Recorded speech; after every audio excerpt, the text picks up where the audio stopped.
Hello, everyone. Welcome to General Chemistry 1 for the Fall 2023 term. This is just a welcome video to introduce you to the class and give a brief description of myself. So first of all, I'm your professor, VJ Anthram, and it's wonderful for all of you to come to my class.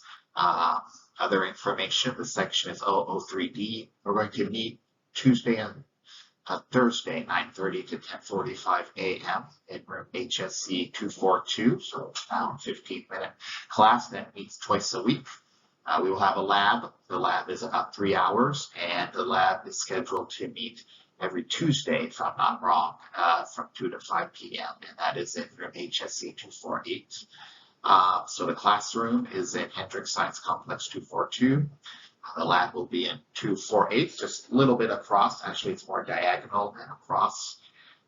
When the first day of class comes, or the first week of class comes, I think everything will become more clear. And you can also come visit me in my office, which is in 214. There you can see my office hours, my email, my cell phone number in case of emergencies. So all of that is available for you in my office door. You can also come meet me, and I'm also available by email or whatever way if you need my information or just need to speak with me. So just a little bit about myself here. I came to Methodist University in 2015. So I'm about 7 years in, or actually 8 years. I'm originally from Gainesville, Florida. I got my bachelor's degree from UF. Gainesville is about 8 hours from here. Fayetteville. I also got my PhD from University of Florida. I did some postdocs also. So I did everything from the University of Florida, which may be good or may be bad, depending on your perspective. And here are some of the classes I teach. I teach the General Chemistry Core, Gen Chem 1, Gen Chem 2. I also teach biochemistry and the Advanced Biochemistry course for those students that are interested in medical school or our Methodist University's PA program. Some of my hobbies and interests, hopefully I'll get to learn about each and every one of you. It's a large class. But we'll take the time to try to know your name at least and some of your interests and your career goals. Growing up in Florida, all my life, I really liked NBA basketball, particularly the Orlando Magic. I've been to a couple of their basketball games too. I like going to public libraries and reading. I like traveling. I don't like going on very long journeys, but I like going to like a zoo or a museum and then coming back the same day. And I like elephants. I think that's my favorite animal, the way they are made, and they're very fascinating to me. In my office, I used to have a whole bunch of pictures of elephants that would decorate the walls, and now I don't have it as such. So anyways, these are some of my hobbies and interests, and maybe you can say some passions. So just want to give a brief overview of the test and quiz schedule. This is tentative. It may change depending on the course tempo and the timings, but this is how I have set it for the syllabus. If it changes, I will give adequate warning and time to adjust. But for now, I have test 1 scheduled for Thursday, September 7th, 2023. And that is when quiz 1 is due. So the way my system works is you'll have 4 quizzes, and they are due the day of the exam. So all of these should be on Canvas already for you to download and start working on it. Test 1, I'm planning it to cover chapters 1 and 2 tentatively. And once again, it'll be Thursday, September 7th. So on that day, you'll come take the test and turn in your quiz. Our second test, I'm planning for it to cover chapters 3, 4, and 5. Again, this is all tentative and kind of rough, but that's scheduled for Thursday, October 5th, 2023. Again, that's when take-home quizzes due. Quiz number 2. Our third test, excuse me, looking for that to cover chapters 6 and 7 at the least. That's scheduled for Tuesday, November 2nd, 2023. And again, like all the other previous 2 test days, you'll come in, take your test, and turn in quiz 3. fourth exam. This is scheduled for the last day of class before finals week. So this is the last time we will meet. And that is scheduled for Tuesday, November 28th, 2023. I think this is the day after Thanksgiving break.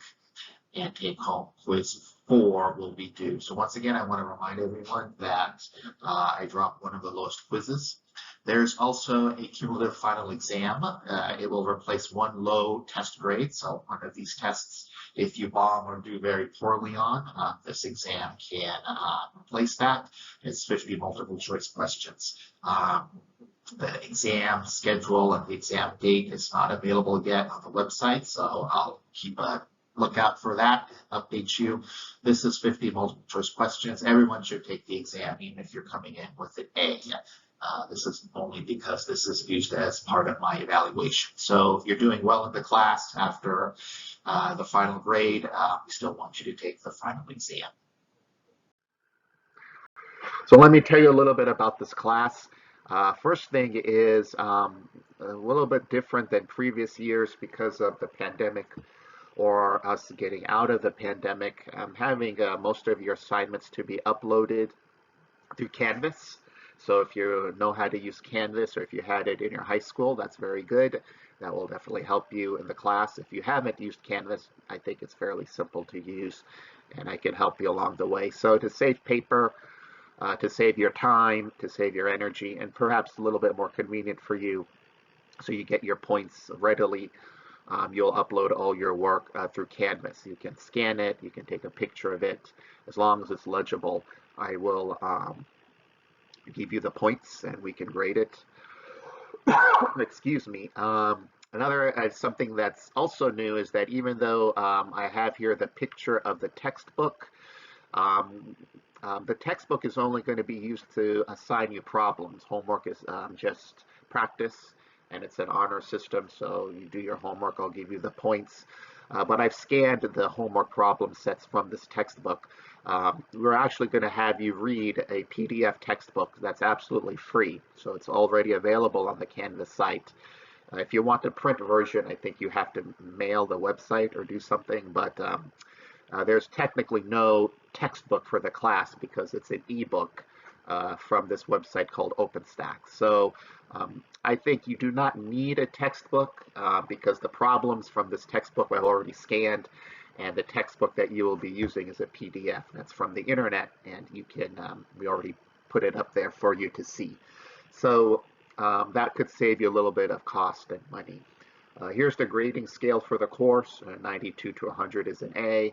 I will round up. If you're a 91.5, I will do the rounding. If you're a 91.4, I'm not going to give you the A.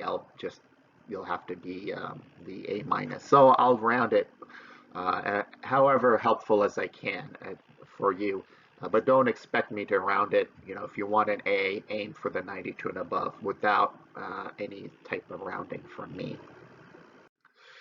So it's a 16-week course, and that's a good thing because we can go a little bit slow. The bad thing is that it could feel like a grind, but that's where your perseverance and stamina should come in as college students.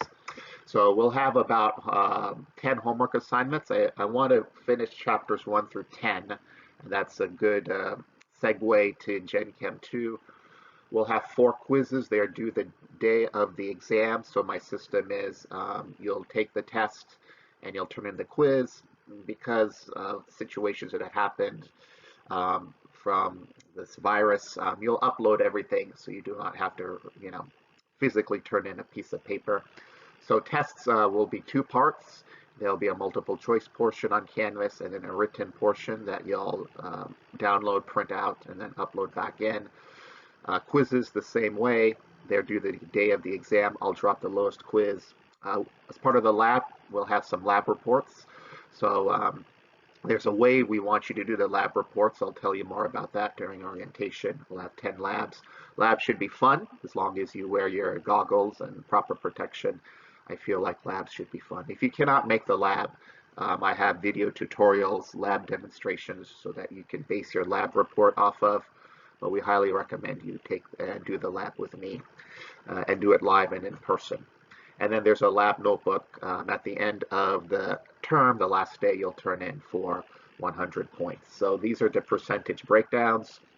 I do have an assignment I'd like for you guys to do. I want you guys to make flashcards of tables 10, table 2.2, 2.3, and 2.5. Oh, one more there, 2.6. And this is sort of the grammar of chemistry.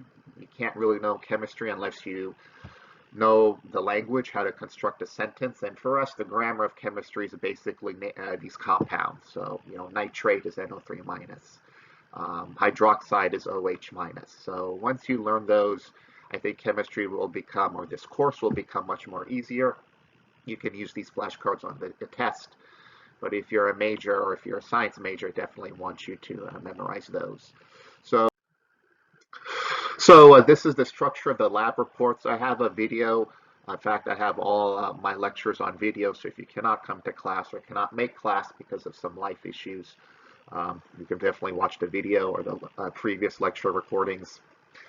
So the lab reports will be in this structure: title page, discussion, results, data, pre-lab, post-lab, for your discussion, state the objective, state your findings. There's some sample lab reports, and I'll go over this more methodically later. Turn in your lab notebook at the end of the semester. I have some nice lab notebooks that you can model off of. And yeah, learn Canvas, learn how to use Canvas. Upload your homework for some free points. Learn Microsoft Equation Editor so that your math will be as good as possible, professionally looking and nice as possible. If you don't have time to learn it, make sure you write it legibly.